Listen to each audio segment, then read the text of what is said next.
반갑습니다. 오늘 주신 하나님의 말씀은 마태복음 5장 17절에서 20절까지 말씀입니다. 마태복음 5장 17절에서 20절 함께 읽겠습니다. 내가 율법이나 선지자나 폐하러 온 줄로 생각지 말라. 폐하러 온 것이 아니요 완전케 하려 함이로라.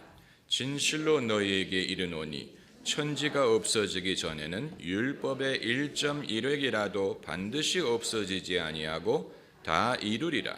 그러므로 누구든지 이 계명 중에 지극히 작은 것 하나라도 버리고 또 그같이 사람을 가르치는 자는 천국에서 지극히 작다 일컬음을 받을 것이요 누구든지 이를 행하며 가르치는 자는 천국에서 크다 일컬음을 받으리라.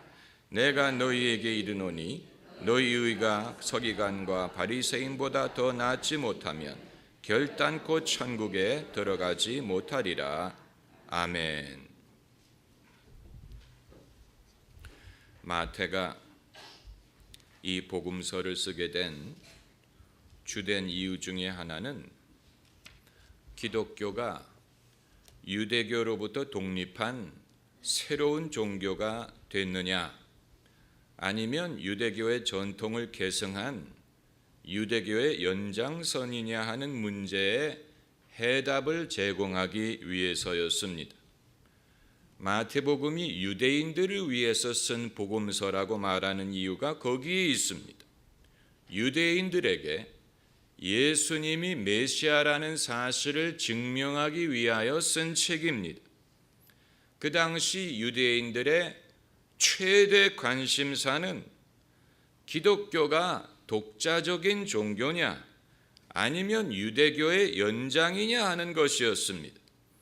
왜냐하면 만일 기독교가 독자적인 종교라면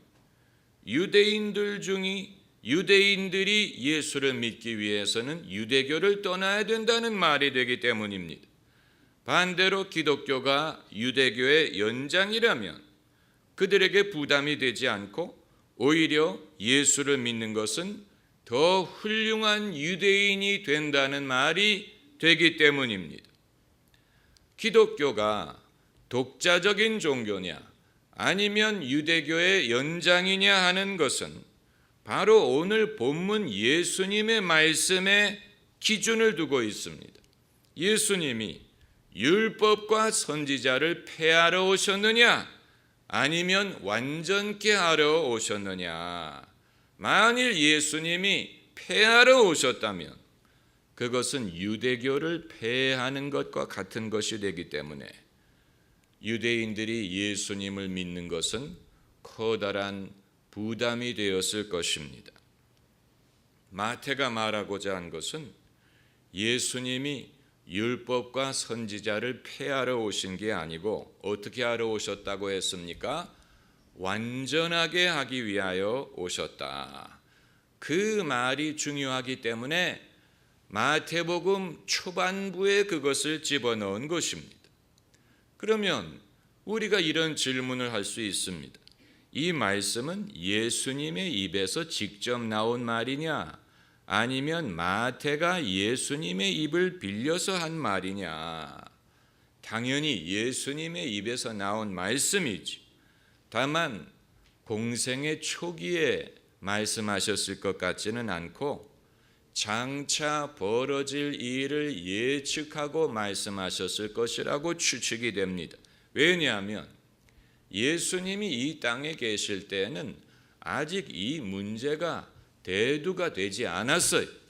예수님이 승천하신 후에야 이것이 새로운 종교냐 아니면 유대교의 연장이냐 하는 문제가 대두가 되었지.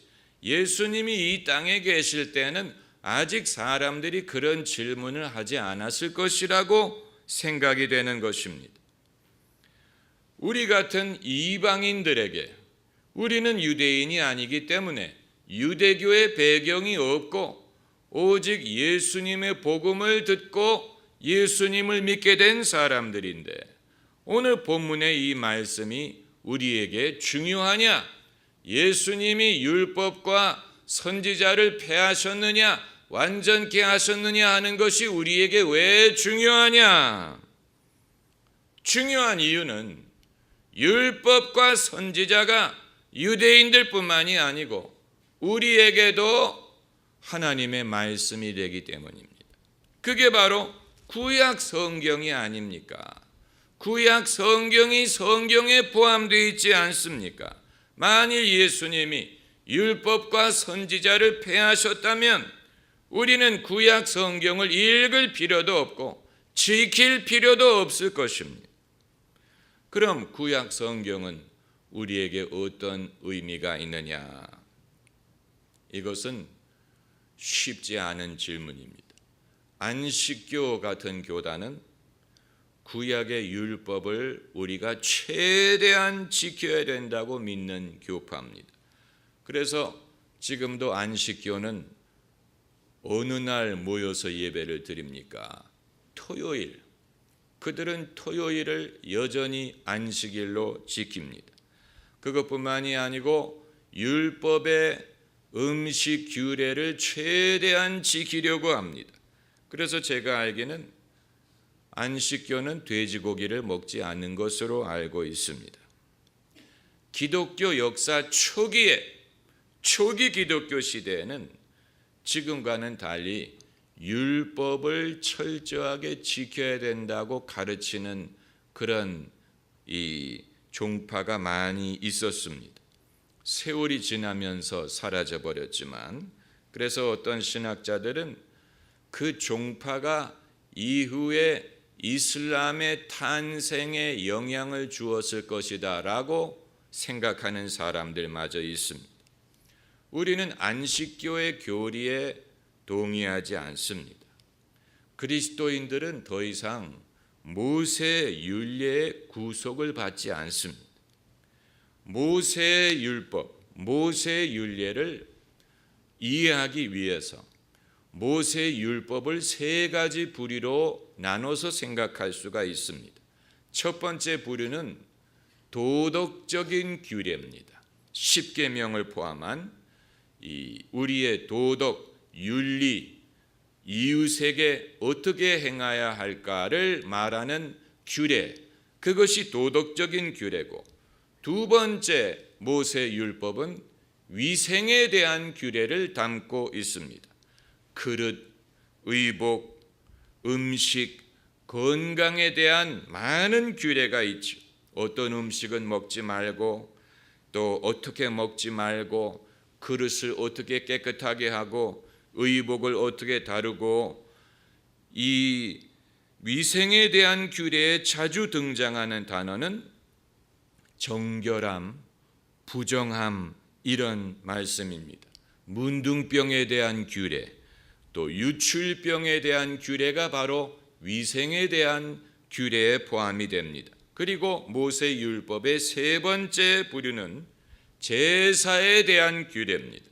하나님께 제물을 드릴 때 어떻게 제물을 드려야 하느냐, 누가 제사를 지내느냐, 무엇을 드리느냐, 어떻게 드리느냐, 제단은 어떻게 만드느냐, 성막은 어떻게 만드느냐, 제사장은 어떤 옷을 입느냐, 누가 제사장이 될 수 있느냐, 이런 모든 규례는 하나님께 제사를 드리는 법을 말하는 부분이 됩니다. 그런데 할례에 대한 규례는 이 세 가지 중에 어디에 포함되는지 약간 까다로운 부분입니다. 이것이 위생에 속한 부분인지 제사에 속한 부분인지. 왜냐하면 율법이 오기 이전에 이미 할례가 있었기 때문에 이것 역시 유대인들에게는 굉장히 중요한 문제였습니다. 그래서 이후에 사도 바울이 율법주의자들을 뭐라고 불렀는지 아십니까? 할례당이라고 불렀어요. 할례당. 그건 율법 준행을 강조했던 자들이 얼마나 그것을 강조했는가를 우리가 알 수 있게 해주는 대목입니다. 그러면 예수께서 율법과 선지자를 폐하러 오신 것이 아니고 완전케 하러 오셨다라고 했는데, 이 모든 율례를 예수님이 어떻게 완전케 하셨느냐? 첫째로, 제사에 대한 규례는 예수님이 친히 제사장이 되시고 당신의 몸을 친히 제물로 바치심으로 하나님의 제사에 대한 모든 요구를 충족시키셨어요.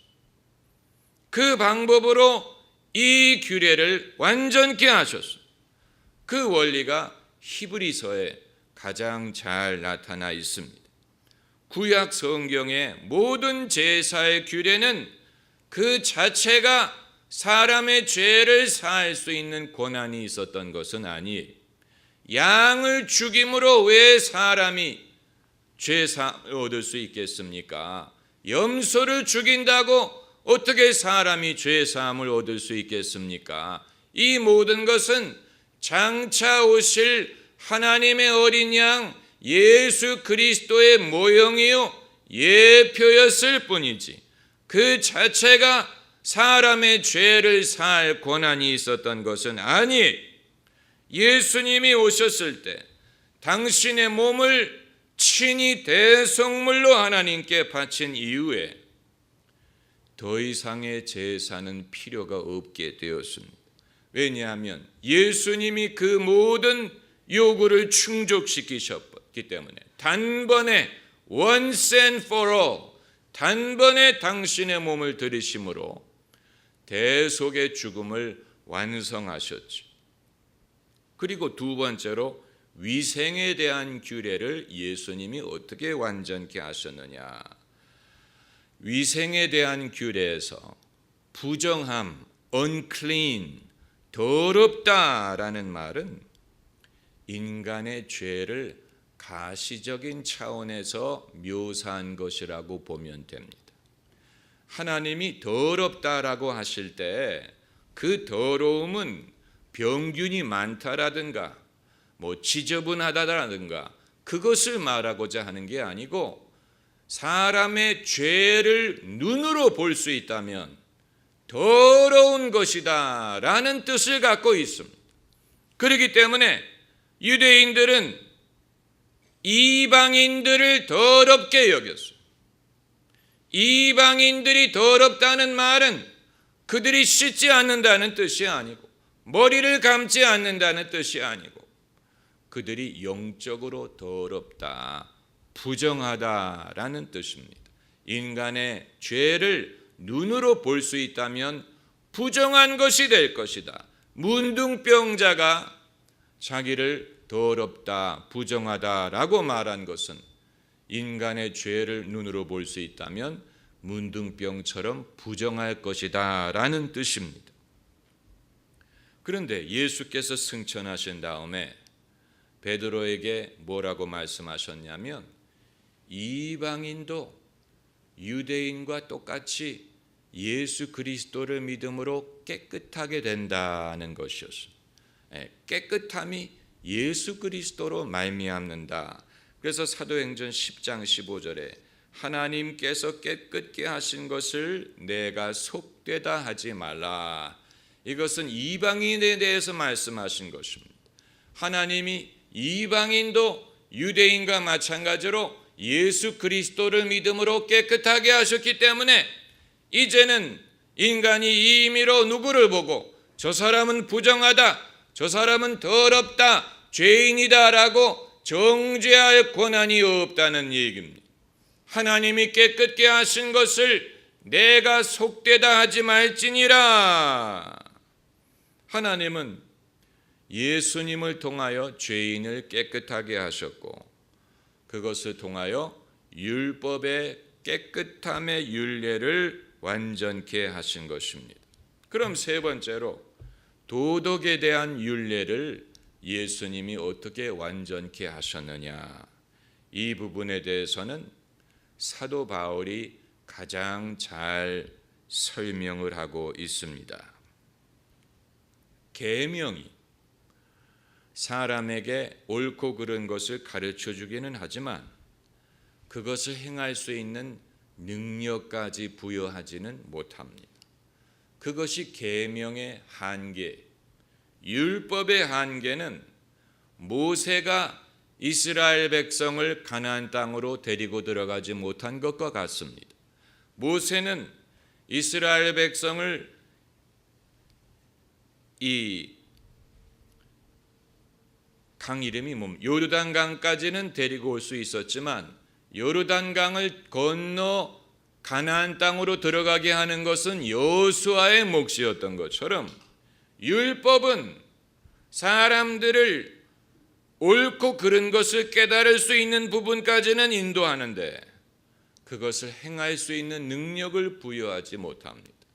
그렇기 때문에 율법 자체가 사람을 구원에 이르게 하지 못합니다. 그것이 율법의 한계.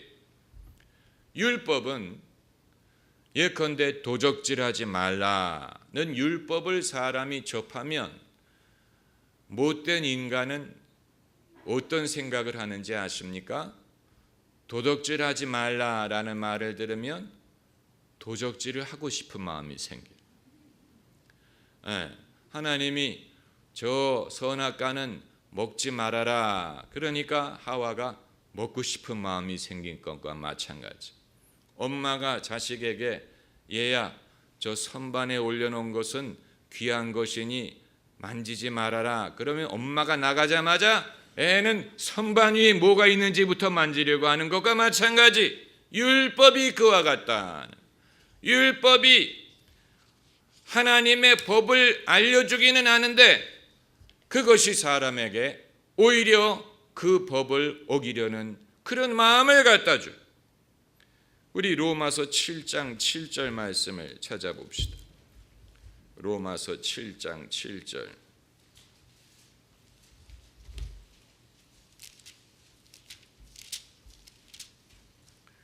로마서 7장 7절에 그런즉 우리가 무슨 말하리요? 율법이 죄냐? 그럴 수 없느니라.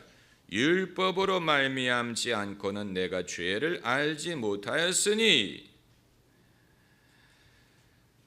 곧 율법이 탐내지 말라 하지 아니하였다면 내가 탐심을 알지 못하였으리라. 그러니까 율법은 우리에게 무엇이 죄인지를 알려줘요.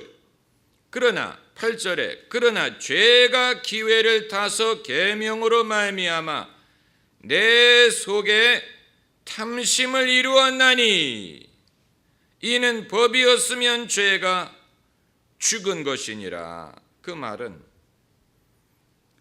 인간이 육신이 약하기 때문에 탐심을 갖지 말라는 율법을 접하면 오히려 탐심을 갖고 뭘 하지 말라는 율법을 접하면 오히려 그것을 하고 싶은 마음이 생기는 거예요. 하고 싶은 마음이 생겨.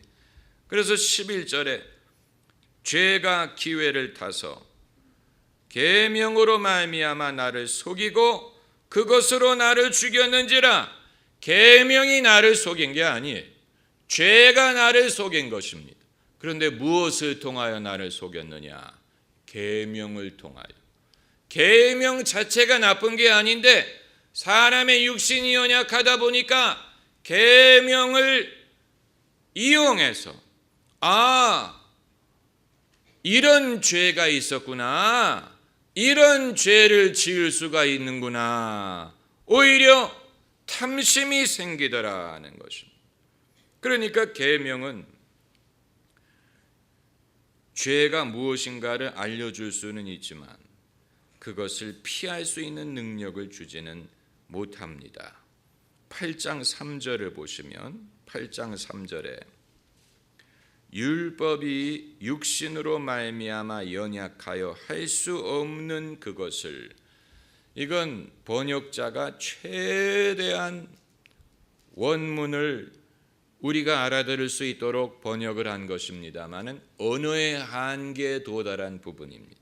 그래서 그냥 읽으면 무슨 말인지 알기가 어렵지만 조금 이해하고 읽으면 그 말은 무슨 말이냐면 인간의 육신이 연약하기 때문에 율법을 우리가 들으면 뭐가 옳고 그른지를 알 수 있지만 할 수 있는 능력이 없다는 말이에요. 그래서 율법이 육신으로 말미암아 연약하여 할 수 없다라는 말이 나와요. 할 수 없다. 인간은 율법을 지킬 수가 없다는 얘기. 왜? 육신으로 말미암아 연약하기 때문에. 그런데 사람이 할 수 없는 것을 누가 하셨느냐? 예수님이 하십니다. 율법이 육신으로 말미암아 연약하여 할 수 없는 그것이란 말은 율법의 완성이, 하나님은 하시나니 곧 죄를 인하여 자기 아들을 죄 있는 육신의 모양으로 보내어 육신의 죄를 정하사 육신을 쫓지 않고 그 영을 쫓아 행하는 우리에게 율법의 요구를 이루어지게 하려 하심이니라. 율법의 요구를 누가 이루게 하십니까? 예수님이 이루게 하시는.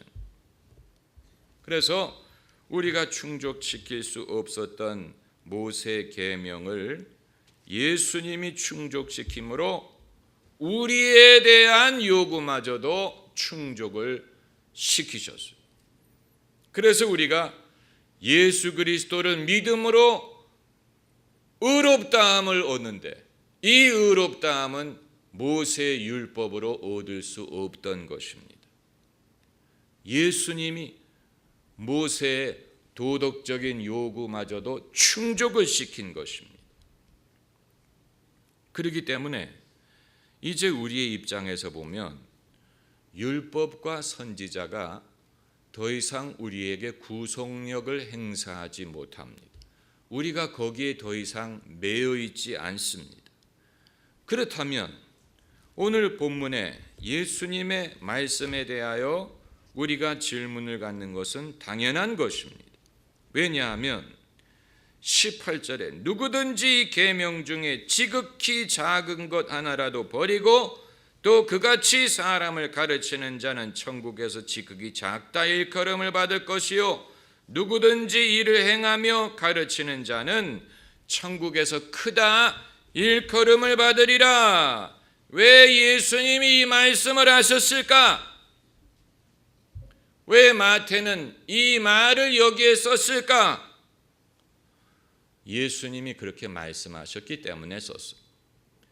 예수님만이 하실 수 있는 말씀이에요. 인간은 either or, 이거 아니면 저것, 둘 중에 하나라고 생각을 합니다. 그래서 예수님이 율법의 요구를 이루셨으니 우리는 이제 그것을 무시하고 안 가르치고 안 지켜도 되겠구나, 이런 식으로 우리는 생각을 하는데, 이것은 인간의 한계, 우리 생각의 한계. 인간이 하나님의 사랑과 공의를 동시에 이해할 수 없는 것처럼, 또 하나님의 예정과 인간의 자유의지를 동시에 이해할 수 없는 것처럼, 주님이 우리를 이 율법의 요구를 대신 충족시켜 주셨는데 왜 우리가 율법을 배우고 지켜야 하느냐를 우리는 이해할 수가 없어요. 여러분, 예수님이 얘들아 내가 이 모든 것을 완성했으니 이제부터 너희는 무시해도 된다, 이렇게 말씀하실 줄 알았습니까? 그렇게 예수님이 말씀하실 리가 없는 것이죠.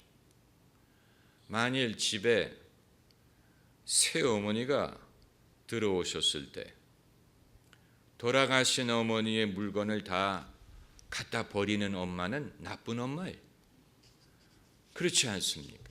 새엄마가 오셨는데 돌아가신 엄마의 물건, 사진, 소지품, 아끼던 애완견 다 갖다 버린다.